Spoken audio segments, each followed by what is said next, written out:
Buenas, buenas. Mi nombre es Ayelén Correa. Soy pianista, docente, especialista en medio escénico e interpretación emocional para músicos. Hoy te doy la bienvenida a este podcast que en cada encuentro te invita a descubrir el detrás de las partituras. Así que prepara el mate, té o café, ponete cómodo, cómoda, que empezamos.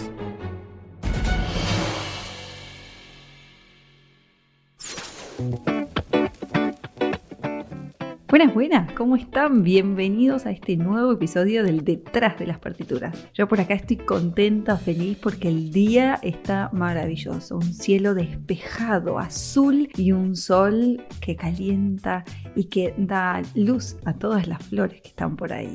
Bueno, espero que en tu lugar donde me estés escuchando esté un poquito así. Hoy vamos a hablar de el detrás del estudio diario y vamos a hablar de un tema que poco se habla, la soledad del músico. Muy pocas veces escuché hablar de este tema, por no decir que durante toda mi época de estudiante nadie lo mencionó una sola palabra al respecto. En cambio, como docente, entre colegas, la historia lamentablemente sigue. Quisiera decir que no, en cambio cambió. No, lamentablemente no fue así. Nadie habla de la soledad, sino que el foco cambia y se habla del poco tiempo que uno dispone para estudiar o para lograr los momentos ideales de estudio. Porque justamente la idealidad o la idea perfecta de estudiar son 8 horas en soledad abrumadora con el instrumento y voz. Pero de todas formas nadie comenta, menciona o dice a viva voz que muchas veces cuando crecemos dejamos de querer estar tantas horas solos o solas. No puedo, tengo muchas horas cátedra. Me cuesta hacerme el espacio, tengo muchos ensayos. Tengo mis momentos de estudio, pero no como lo hacía antes durante horas.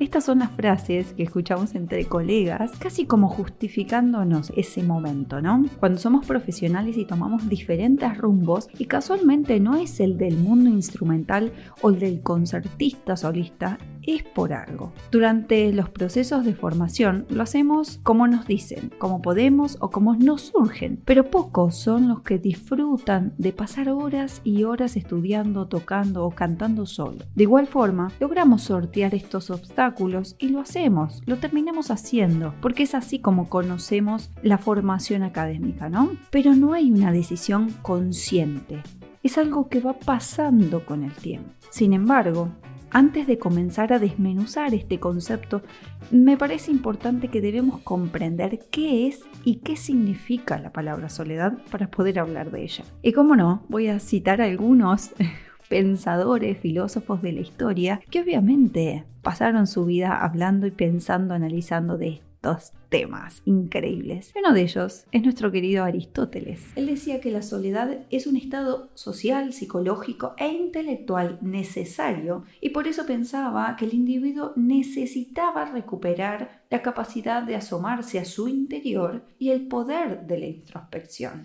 Es interesante, ¿no? Pero ahora escuchemos también a nuestro querido Sócrates, que seguía un poco con esta línea pensando que hasta que no te sientas cómodo estando solo, nunca sabrás si estás eligiendo realmente a ese alguien por amor o por soledad. Y en este caso, si ajustamos este pensamiento a nuestra vida cotidiana como músicos, podríamos decir, hasta que no te sientas cómodo estando solo, nunca sabrás si estás eligiendo a la música por amor o por oposición a esa necesidad de soledad. Entonces, ¿por qué podemos pensar que ellos lo veían como algo positivo y no como algo negativo? Porque seguramente tanto Aristóteles como Sócrates permanecían durante mucho tiempo solos, observando, pensando, analizando y reflexionando en eterno silencio. En paralelo, podemos decir que un músico hace todo eso pero con el sonido. Por lo tanto, no estamos solos en teoría, estamos acompañados de la música.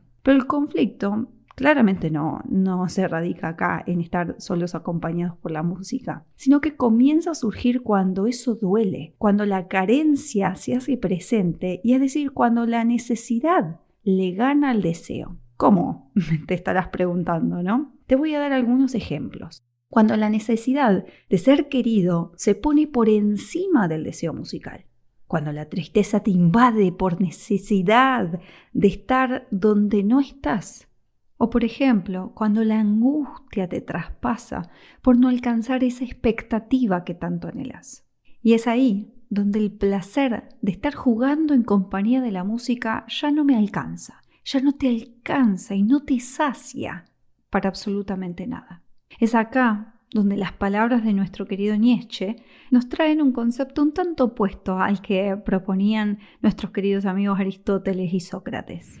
La tendencia humana básica nos lleva a buscar compañía como una manera de garantizar la supervivencia de especie. Esto decía él. Y acá automáticamente me empiezo a preguntar, ¿a qué tenemos que sobrevivir si simplemente estamos haciendo música?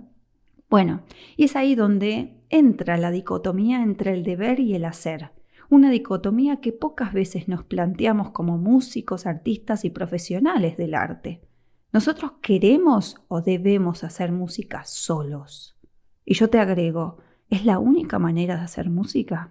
En esta era que vivimos digitalizados, apurados y desbordados, pareciera que no tenemos el mismo tiempo disponible que lo tuvieron estos filósofos al momento de pensar sobre el concepto de soledad. Porque solo nos quedamos en el acto frenético del hacer, pero quizás, solo quizás, creo que a veces es mejor parar, observar y entender qué es lo que quiero y cómo lo quiero. Y si hoy estás escuchando este episodio, es por algo. Hay algo que te hace ruido en ese estado de soledad que estás viviendo. Todo, en su justa medida, hace bien, claro, por supuesto. Pero cuando algo se desborda, nos desborda. Y eso acá también sucede. En la vida del músico sucede y mucho. Para llegar a alcanzar un nivel medio o alto, justamente, se necesitan muchas horas de entrenamiento, dedicación, y no estamos hablando solamente en el instrumento, sino también de ir a conciertos de un lado al otro, de estar con gente que no conocemos o simplemente personas que las vemos ocasionalmente, que no hay una conexión emocional con el otro. Por eso, cuando idealizamos la figura del músico exitoso, también tenemos que mirar este lado B de la historia. Una realidad que implica sacrificar momentos personales por momentos profesionales. Ahora pensando que está esta idealización, y quiero creer que poco a poco se va queriendo disipar, o eso es lo que intento pensar yo, ¿no? Trayendo estas reflexiones, trayendo estos espacios acá al detrás de las partituras, porque encuentro gente todavía que sigue halagando esta individualidad absoluta, esta soledad omnipotente y exitosa, entre comillas, obviamente. Sin embargo, como seres humanos, somos una especie social que necesita del otro para conectarse, para desarrollarse y para vivir en plenitud. Por ese motivo, es que tenemos que comenzar a pensar en la eficiencia y en la eficacia del proceso del estudio. ¿Para qué? Para lograr estudiar menos y mejor. Claro está que de esta forma estaremos no solo protegiendo nuestra salud mental, sino que también la conexión con nuestro deseo musical. Es lo más importante, nuestra salud y nuestro deseo. No hay una cosa sin la otra. Es un bucle que pareciera sin salida a veces. Más horas de estudio, más agotamiento, más frustración, menos rendimiento y un letargo notable en los objetivos musicales. Obvio, esto no tiene un buen puerto. Por eso no es casualidad que allá por el 2015 y el 2016 ya se estaba hablando del estudio que se realizó en Inglaterra a cargo del Dr. Justin Lowe para el programa de salud mental Help Musician en Reino Unido. Ahí ya se podía ver que más de la mitad de los músicos sufren de problemas mentales y que alrededor del 60% de los músicos padecen algún tipo de depresión o paranoia relacionado con su profesión. Te voy a traer una encuesta un poco más cercana, ¿no? Porque vas a decir, hace un montón de tiempo atrás, estamos en el 2022. Bueno, te voy a traer algo que se hizo en este 2022 y post-pandémico. No te voy a contar en el estudio que se hizo en la pandemia porque si no nos ponemos todos tristes y la idea no es esa. La idea es tomar conciencia. La actual encuesta que se hizo en España con más de 400 participantes encuestados da una realidad un poco cruda, ¿sí? Pero me interesa compartirla, así que agárrate un poco de la silla que ahí va. De los 365 test válidos, 330 apuntan a síntomas de depresión en distintos niveles. 170 de depresión leve, 130 de depresión moderada y 30 de depresión grave. Sí, un 56% de las personas afirman haber tenido ataques de pánico. No te quiero seguir abrumando, por eso te digo, no voy a seguir con algunos estudios, pero la idea es que tengas conciencia y que podamos entre todos poner el tema sobre la mesa, y la intención sería reflexionar sobre esta realidad, sobre la soledad del músico. Y creo que lo más importante acá es que no subestimemos nuestros estados emocionales y tomemos conciencia de ellos para poder darles el espacio que merecen, lo voy a poner distinto, para poder darnos el espacio que merecemos para reflexionar de estas cosas. Por eso te traigo también la palabra de la psicóloga Rosana Corbacho, que comenta que entre los diagnósticos más habituales de los músicos que acuden a terapia está, escucha, el trastorno de ansiedad, los ataques de pánico, la depresión, el pánico escénico o miedo escénico, los problemas de burnout, es decir, la sensación de estar quemados, y obviamente se trae a la mesa el abuso de sustancias, que viene como consecuencia de otros trastornos. Entonces,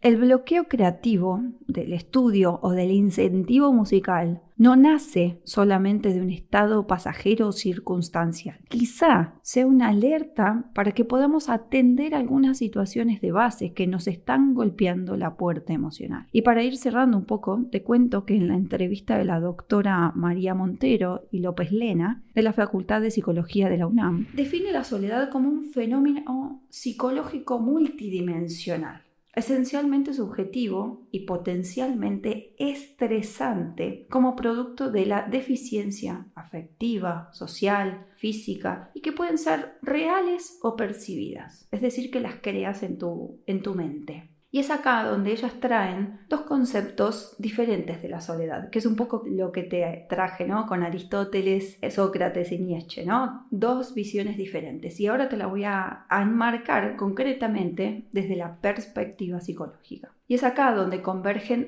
dos conceptos diferentes de soledad. Una que podemos ver como positiva y otra negativa. Vamos a empezar con la soledad negativa. La más conocida es el resultado de carencias y tiene un impacto sobre nuestra salud, por supuesto.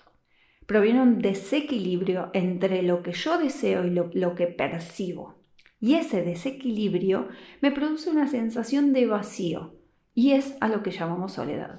Eso podemos pensarlo si lo llevamos a una situación concreta, ¿no? En el mundillo nuestro musical, que nos sentimos solos cuando estamos tocando. Y cuando escuchamos, no sé, y estamos conviviendo, ¿no? Escuchamos a nuestra familia reír, jugar, disfrutar de un espacio del cual yo no estoy siendo parte. Quiero dejar mi instrumento e irme con ellos. Pero si hago eso, siento un nivel de culpa enorme porque no estoy estudiando, porque no voy a llevar el concierto, porque no voy a lograr mis objetivos que tenía planteados en la semana, porque no me puedo permitir no ser ordenado, organizado, sistematizado, porque no me puedo permitir el disfrute con otros, porque se supone que yo estoy disfrutando de tocar solo o sola. Pero eso no pasa. Ahora vamos a seguir con el lado menos conocido, pero que sí existe, que es la soledad positiva. Es la experiencia de éxtasis de sentirse dueño de los recursos cognitivos, físicos y existenciales que poseemos. También es conocida como solitud. La solitud es algo que atrapa, es algo que es agradable, una sensación de estar a gusto con uno mismo. El concepto de solitud no le falta esa carencia implícita que en la soledad tiene. No es estar solo como algo negativo, sino más bien todo lo contrario. Es como esa idealización que tenemos, que a veces se da, no es que no se da, pero necesita otros condimentos. Autoestima, placer interno, realización, estar en el presente, en el aquí y ahora, saber por qué hago lo que hago y cómo lo hago, quién soy, cómo me defino. Si vos tenés esos condimentos, al momento de estar solo o sola, en diferentes instancias de estudio, de ensayo y de concierto, vos no vas a sentir que estás tocando para un otro. Vas a estar sintiendo que estás en tu eje y que estás haciendo esa música para conectar con vos, no con un otro, ni para demostrar a un otro, ni para hacerte ver para otro, ni todo ese rollo que surge, ¿no? Después. Para poder estar en plenitud con tu solitud, hice una rima, para estar en plenitud con tu solitud, necesitamos tener un montón de cosas resueltas con nosotros mismos, es decir, conocernos. Y muchas veces eso nos hace falta.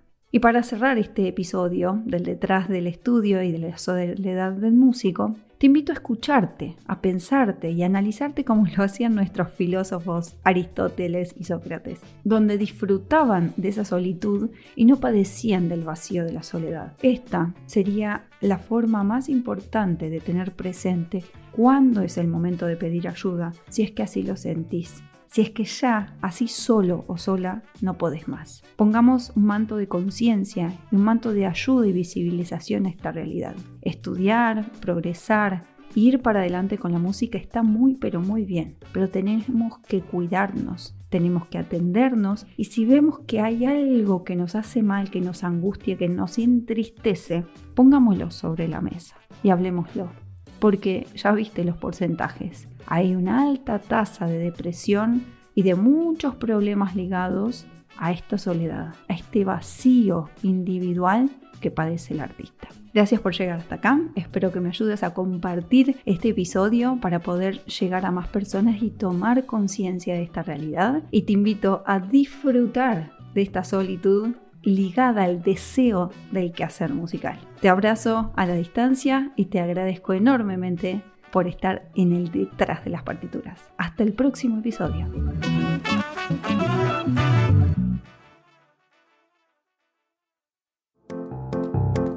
Te cuento que me encontrás en las redes como yelencorrea.musica. Ahí vas a descubrir cada uno de los espacios que creé exclusivamente para vos. Nos vemos detrás de las partituras.